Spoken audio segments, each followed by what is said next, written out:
use a verb but we change it into a gerund, then it actually acts as a noun. I think you understand, yeah? Let's try two more, and then I want to show you something different. Okay. And then you can, then after I've taught you a little bit, then you have time, you can finish the other ones. And if you have time later, you can try these other exercises. And then, after I've taught you a little bit, then you have more time to think about it. So how about number 11 and 12? We just finished 11 and 12. Yeah, they shouted angrily at each other. That's it. So it relates to which word? Relate to shout. Shouted is a word, so we need adverb. Angry. That's it. Yeah, I think it gets you that. If you ask politely, because ask is a word, politely adverb, I will give it to you. Yes. That's it. How about, can I suggest that we stop that now? Yes. Because I think you've got the idea, and I'm sure that you will not find it so difficult if you spend some time on your own doing it.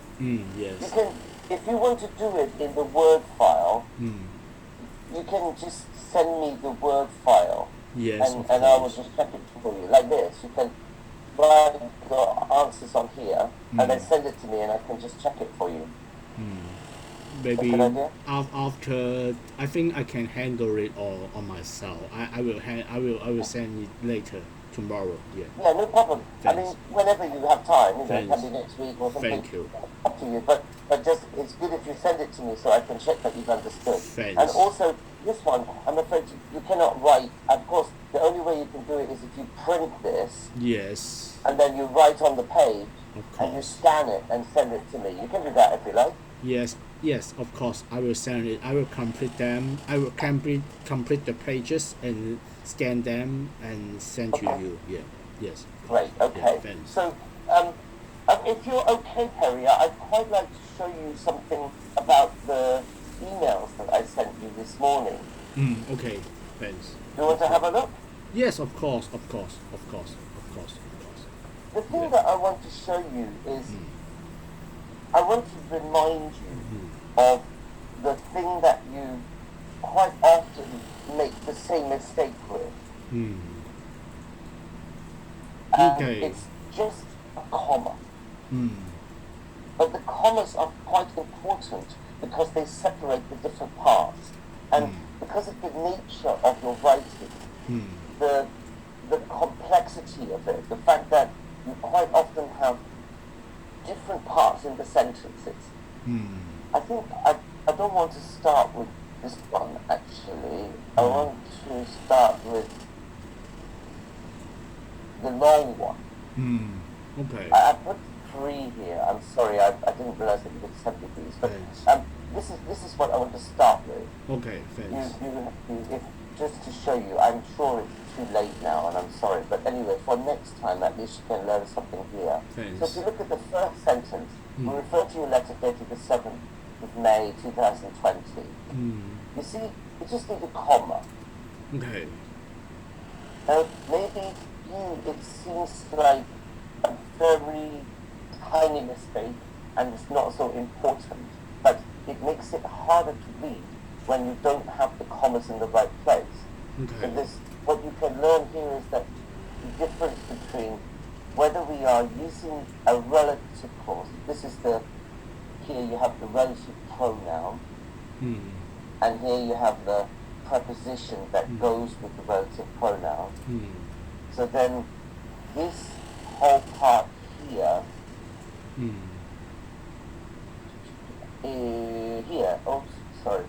this whole part there is a relative clause. But this relative clause is additional information. You see, if we start with the first part, like this, the part in green, that's a sentence.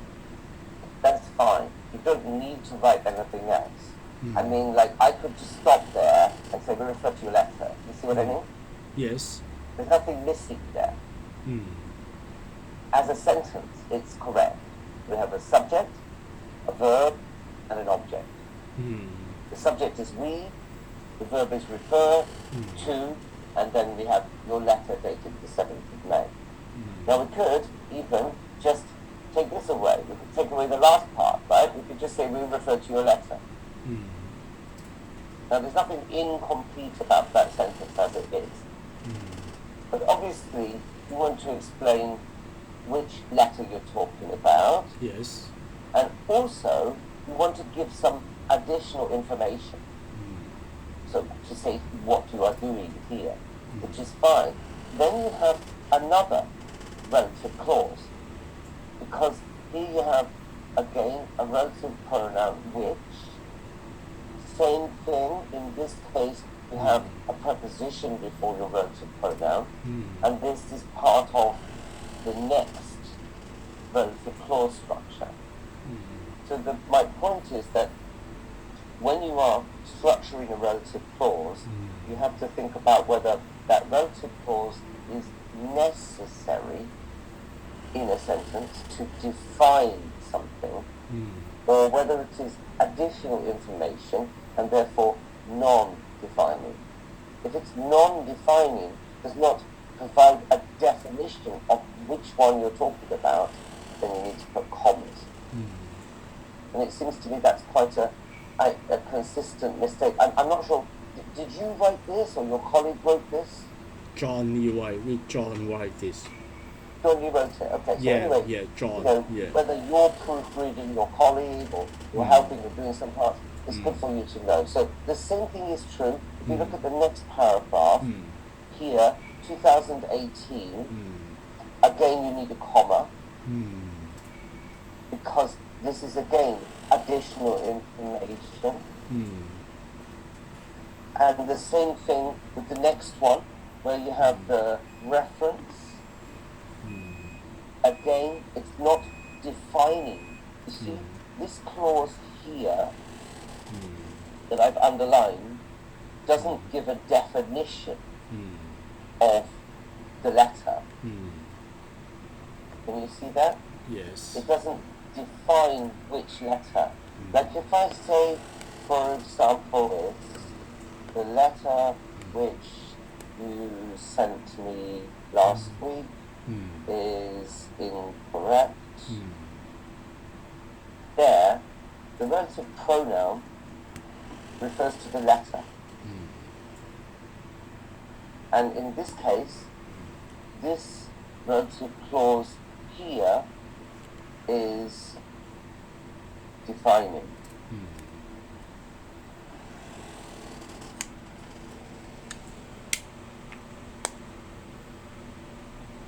Do you see what I mean?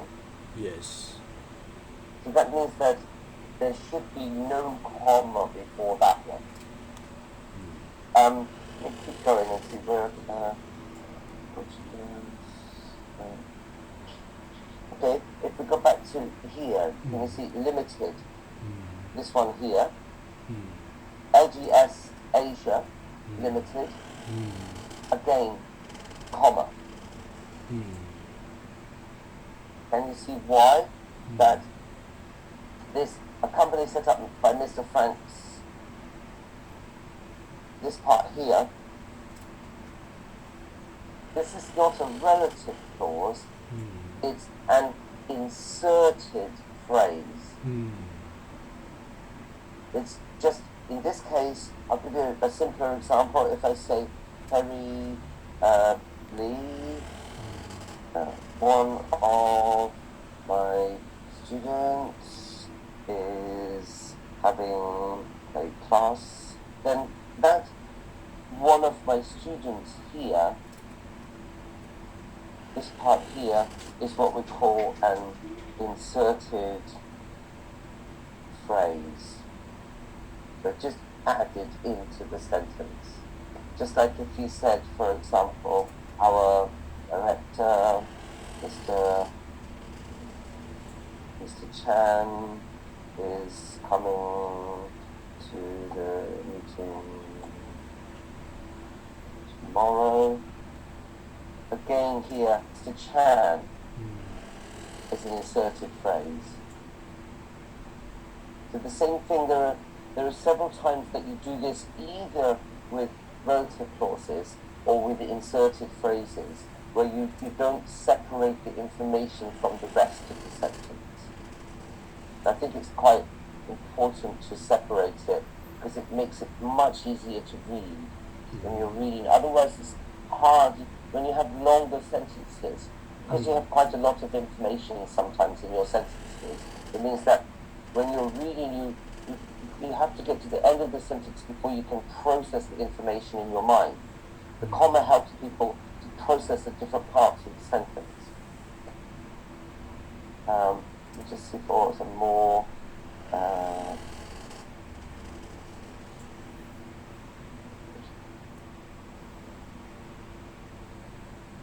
A different example here, also a comma, this one here that I'm changing to green. So you can see, with more than half the business being conducted outside of Hong Kong, it is necessary for the operation.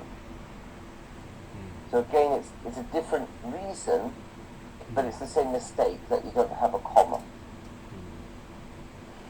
Can you see why?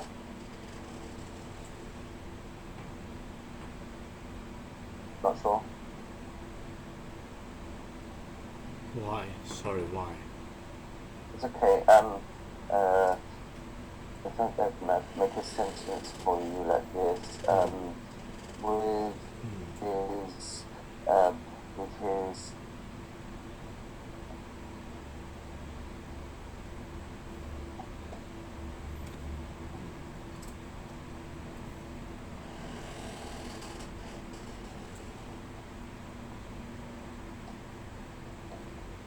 said like this, okay, with his comprehensive knowledge of this subject, he is the perfect person to help us. So what I've done here is I've put two clauses together. Well, not two clauses. I have, the first part is a phrase. It's not a clause because there's no verb in it, but it is a phrase. And then the next part is a clause. So it's important that you separate these two parts. It's not subject he.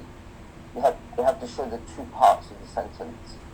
Okay, I'll put these parts in italics, and then I'll leave them here for you, so that you can delete them later if you want, but at least you can see some examples. Are you getting the idea? Okay. I'll keep going. Yes, I think the first one, the letter, okay. Okay, with his comprehensive knowledge, okay, with his comprehensive knowledge of this subject,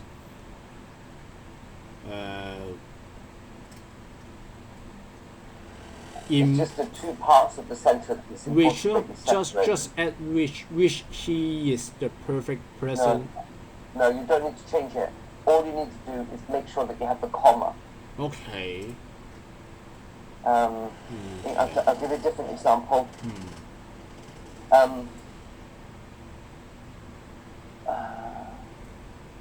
There are lots of ways that we do this. Sometimes, for example, after 5, I will, after 5 p.m.,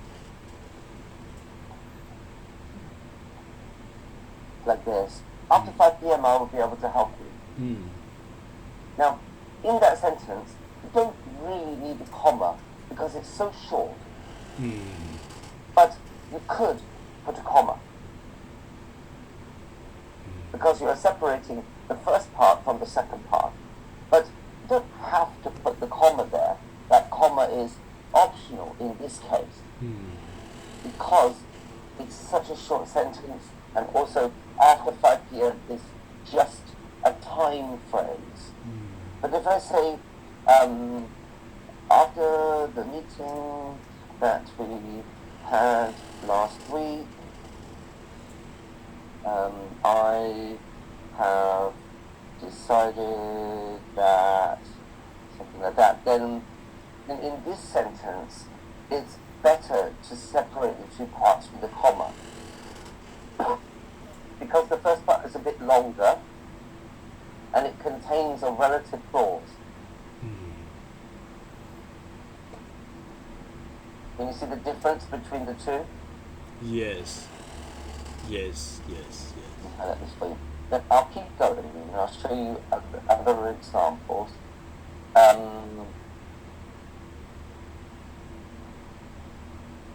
Okay, here. Hong Kong is located centrally within Asia, and the Hong Kong Constitution. Now, what you've done here is you've used an inserted phrase, basic law. So that's an example of how you've done it correctly. Because that's something like I said about our director, Mr. Chan. The same thing here. It's just a phrase that is added in, which is information about the thing that you've just mentioned. So the Hong Kong Constitution, you could say, for example, I'm not saying you have to change this, but you could say, which is called the basic law.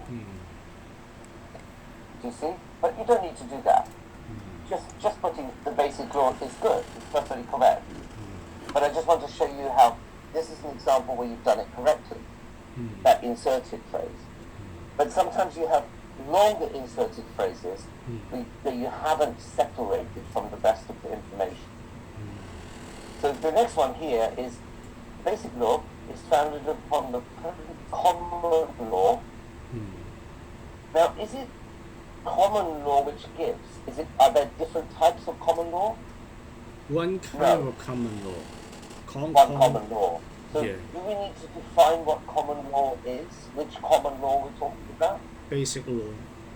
Basic law is one kind of common law. Yes, and my point is that this must be separated. Because yes. Okay. the last part here gives extra information. It does not give defining information. Maybe I need to go back a bit. I want to check that you understand this term, defining. Do you think you understand what that means? Defining cause and non-defining cause. Do you know what that means? Yes, Can you give me an example of a defining relative clause? Can you try? Relative clause. First, we have the defining clause.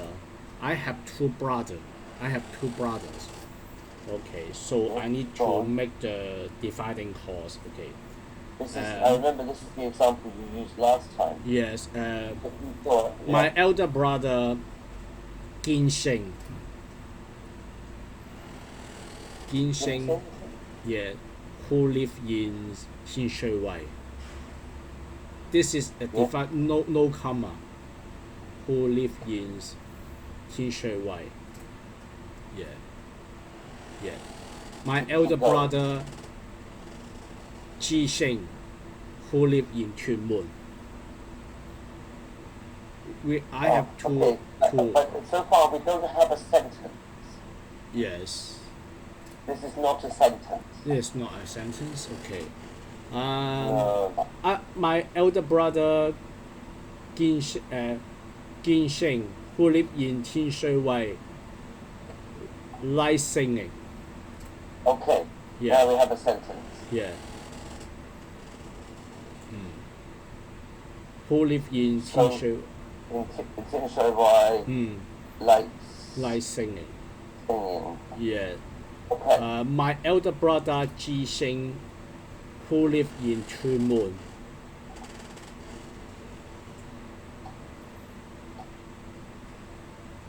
Yeah. Who live in Chun Mun. Likes running. Because I have two elder brothers, so I need dividing clause to define which one. Is this correct? This is correct, I think. Sorry, but it's not. Not correct. Defining. No, sorry. Not correct. You slightly misunderstood. But Okay. you're nearly there. Nearly there. Sorry. Okay. Like this. Okay.